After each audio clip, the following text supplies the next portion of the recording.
When I look at our defense, just like everybody else, I'm pissed. Like I'm looking for answers. Like somebody explain to me how we went from having a top five defense. That's at least what everybody was saying to start this season off, to finding ourselves last in so many statistical categories. How's that even possible? And it wasn't a slow drain to get there. It happened pretty quickly. Week one, we gave up 3 touchdowns. Week two, we gave up, what was it, 4 or 5 touchdowns to Dallas. It was just an onslaught from the very beginning. And we all want to point the finger and say it was him, it was all his fault. One week we screaming is Shane Bowen. Next week is Joe Shane. And next week is Brian Dable. But after watching the film, watching his defense, I'm not letting anybody off the hook. Because the truth is, it ain't just one person. It's not just one game. It's not just one coordinator. The truth is, there's enough blame to be spread throughout this entire organization. Of course, the general manager has failed. Of course, the coaches have failed. Player development is non existent. And yeah, injuries have played a huge part. Today, we're going to look at this defense and we're going to look at it in a way so that we show how every single level of this organization is to blame for this disaster. And we're going to start off with the general manager. Let's talk about Joe Shane. So I talked about dead money before, and that's real. But let's look at some of these personnel decisions. Let's start with the draft. I mean, I'm not going to spend a lot of time on what we did during the free agency period because I did that in another show. But I want to talk a little bit about the draft and Abdul Carter, right? Like we spent a number 3 overall pick on this guy. And when you draft a guy at number 3, he needs to be a cornerstone. If he's on offense, he better be an offensive centerpiece. If he's on defense, he's got to be a defensive centerpiece. He needs to be the guy who wrecks the game plan. Instead, Abdul Carter ain't been nothing short of a headache. I can remember watching Brian Burns. In fact, I've seen him do it on more than one occasion where he was interviewed and he said, "What's your opinion of Abdul Carter?" He said, "Oh, he a pain in the ass." Now, he was saying that joking, but there was some truth to that. And on the field, Abdul Carter has severely underperformed. Now, is that all on him? I mean, he definitely has some maturing to do, right? He's a 21-year-old kid playing in the NFL. But part of that is the coaches aren't developing him. And Shane drafted a guy that high who simply wasn't ready to be that guy. And I'm not mad at the pick, but his behavior should have come up in the scouting reports, right? And if it did, the Giants obviously didn't address these issues. Shane built a roster that collapses the second a starter gets hurt. And that brings me to my next point. The injury factor. Like football is a violent sport. It's part of the game. And because of the aggressive, hard-hitting nature of the game, players will get injured. But losing Micah McFadden early in the season, it really highlighted and showed us how deficient we are at depth.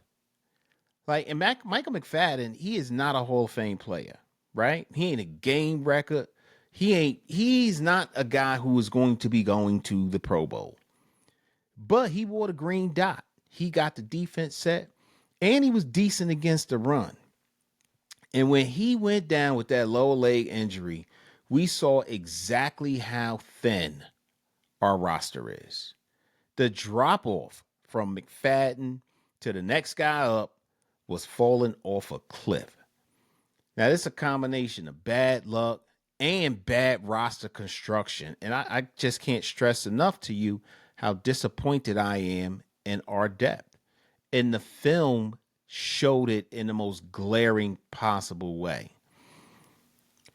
So, and when you think about it, there were a lot of things and problems that we could point to with Dave Gettleman and even some of the other prior general managers, but I don't know that I have ever seen it this bad. But I do think we have some talent on defense. And think about this for a second. Here's where I want to take a look at these coaches. And this is where I want to talk about what we used to have. Think back to Wink Martindale in 2022. We ain't had more talent back then.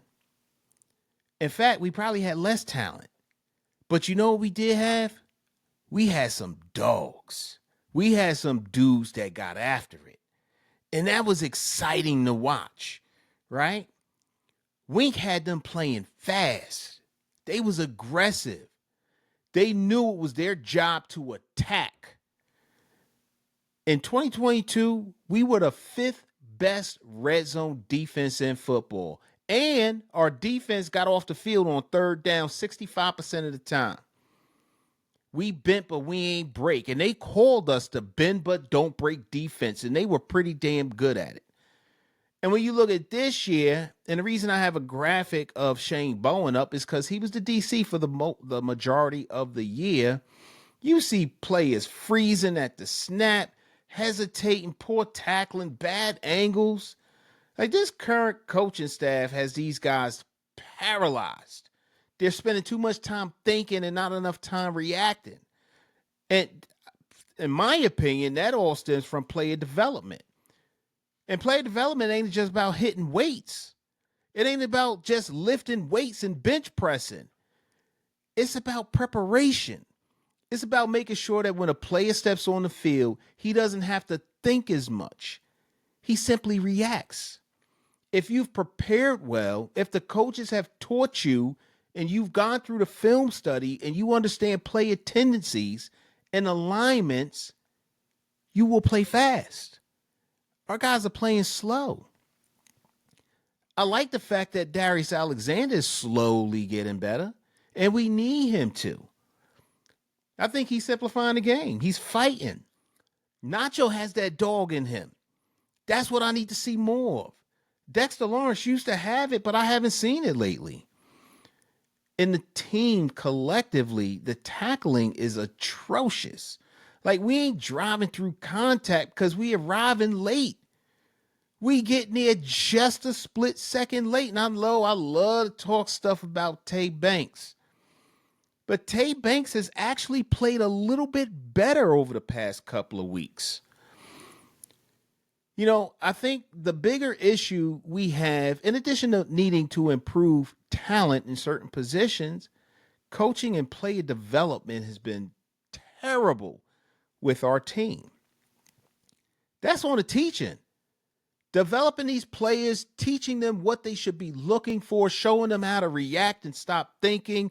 Preparation is key, and we are sorely lacking in that area.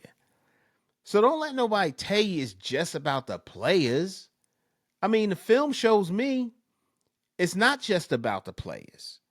It's not just about the coaching. It's like everything. Like, Shane didn't give the team enough depth. I kind of feel bad for Dable in some respects. I kind of feel bad for Shane Bowen in some respects. But the coaches aren't developing the young talent to play fast the way Wink did. And the players, especially a guy like Abdul Carter, he got to step up. He got to mature quick. Because in this league, when you got all these cameras on you, your deficiencies show up quick in 4K. So, you know, I said this in my last podcast. We need to tear this thing down to the studs, but we do need to make sure that the next coaching staff understands and they got a plan for player development. And in my opinion, it's just as important as drafting players and signing talent through free agency. But I want to hear from y'all. Like, we drafted Abdul Carter at number 3. Do you think his struggles is a talent issue or it's a coaching issue? Is he a bust? Is he being used wrong? I want to hear what y'all think. Do you think the Giants are doing enough in player development? Do you think that Joe Shane has done enough with giving us talent on the team, but then did a bad job with coaching? Or is it a combination?